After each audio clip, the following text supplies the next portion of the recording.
Let all those rejoice who put their trust in you. Let them ever shout for joy because you defend them. Let also those who love your name be joyful in you. For you, O Lord, will bless the righteous. With favor you will surround him with a shield.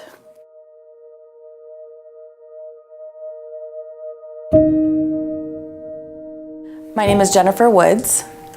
I go to the Harvest Elgin campus. I became a Christian at 18. That was the same year in 1990 when I was married, had our first place, and had my first baby all in the same year. When I met my boyfriend, who was my husband later on, his mother actually is the one who led me to the Lord, and she was reading scripture to me, and that's how I came to know who Christ was.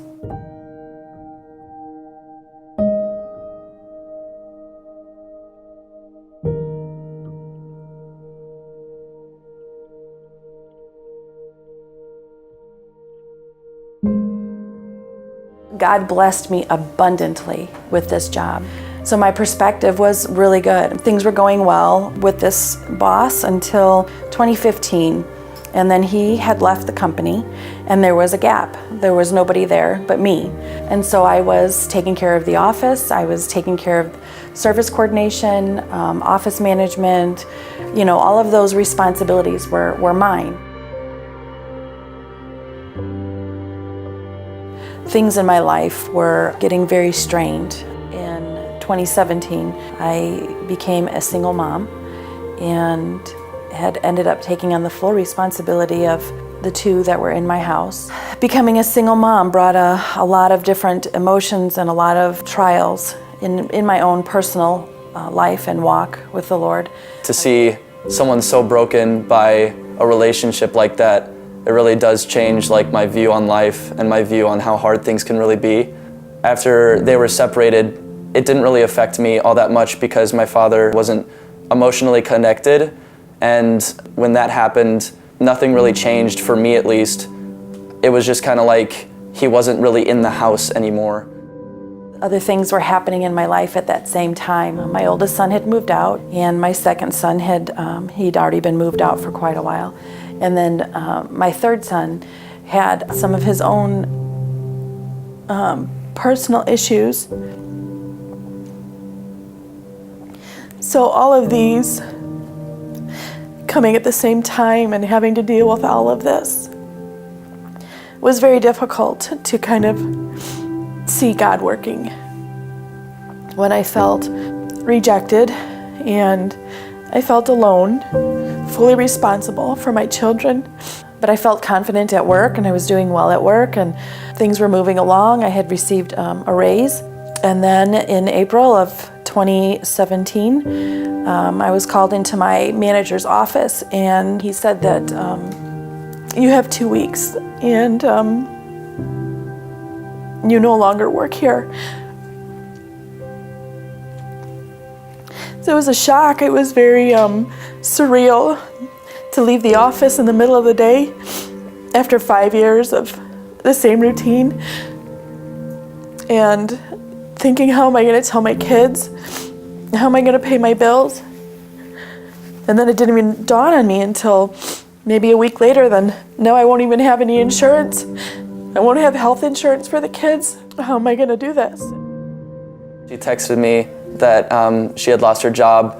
I actually started crying in the middle of class, and my friends were confused on what I was doing or what was happening, and I let them know that my mom lost her job. It was really nice to see how much they actually cared for me and how much they cared for my mom. I was worried about selfish reasons when it came to money and what we would do, and then I realized how much it actually affects her and her walk with God. And it really is kind of a different view that I need to understand. It did really change the way I thought about God as well, how easily things can just disappear and how much we take things for granted.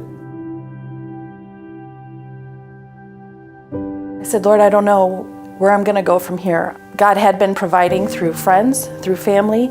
The landlord has been extremely generous and forgiving. The lack of rent that I've been able to pay, it's just never a place that I thought I would ever be. Going from where I was just 9 months ago and then losing all of that So I surrendered and I said, Lord, this is up to you. There's nowhere else that I can go. You'll have to direct my path. You're going to have to guide me. I don't know what else I'm supposed to do. And I began reading scripture and did a Bible study on trust. I came to Psalm 5. It says, give ear to my words, O Lord. Consider my meditation. Give heed to the voice of my cry, my King and my God. For to you I will pray. My voice you shall hear in the morning, O Lord. In the morning I will direct it to you, and I will look up. But as for me, I will come to you into your house in the multitude of your mercy. In fear of you, I will worship toward your holy temple. Lead me, O Lord, in your righteousness because of my enemies. Make your way straight before my face. But let all those rejoice who put their trust in you. Let them ever shout for joy because you defend them. Let also those who love your name be joyful in you. For you, O Lord, will bless the righteous. With favor you will surround him with a shield. I would pray that psalm every morning, and I had done that, and God was faithful. And when I fully surrendered to him, that is where he met me. And then the next day, I'm starting a new day. This is the day that I will rejoice and be glad in it, in all that I do, whether it's making the bed or it's cooking meals or folding laundry, that I will do all things without whining, complaining, no more grumbling, that I will seek the Lord in all things, always.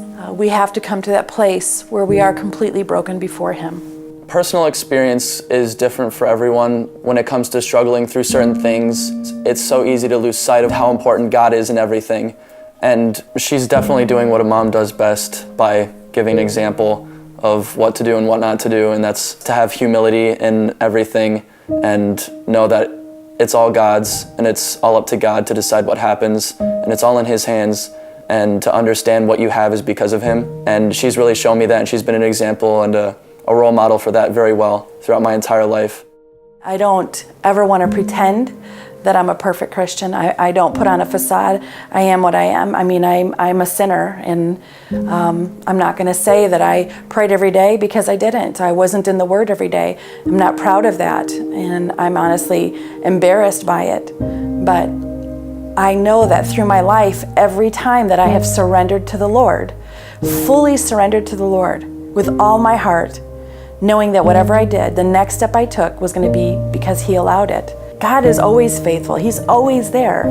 You know, it's me who walks away. It's me who's choosing to go through a struggle unnecessarily. I would hope that the insight that is gained from me sharing my story is that you're to remain faithful in God, that you're to trust that he's always there even if you don't see him and you don't feel his presence, that he is there, that there's something that he's working on in your life. Until we come to a full surrender, it'll be a more difficult walk.